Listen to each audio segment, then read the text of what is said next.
President Trump has issued an executive order reinstating sweeping sanctions on Iran months after dropping out of the Iran nuclear deal. The sanctions are intended to put pressure on the Iranian economy by shutting down Tehran's ability to do business in US dollars and targeting areas like Iran's shipping and oil sectors. The move follows the administration's decision in May to withdraw from the nuclear deal negotiated between Iran and world powers, including the Obama administration. The Iran deal is defective at its core. Yara Bayoumi is reporting the story. The sanctions on Iran's oil industry are what are likely to have the biggest impact, but there are still a number of questions there as to the extent to which it will hurt the Iranian economy. Primarily among those is to what extent countries like India, like South Korea, and like China will actually abide by these US sanctions. Trump's decision has opened a new rift with US allies in Europe. So the EU expressed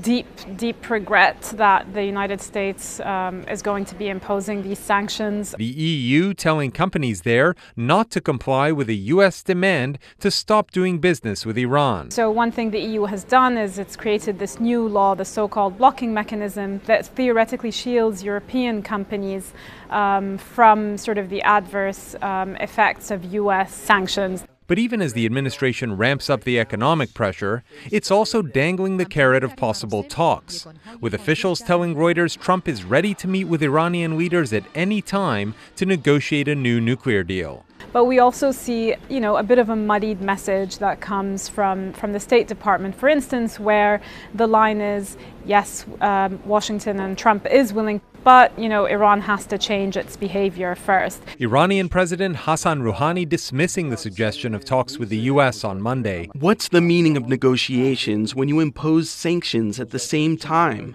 It's like someone pulling a knife to stab a rival or an enemy in the arm, while at the same time claiming we should be talking and negotiating. Some of the new sanctions go into effect at midnight on August 7th, with the rest kicking in on November 5th.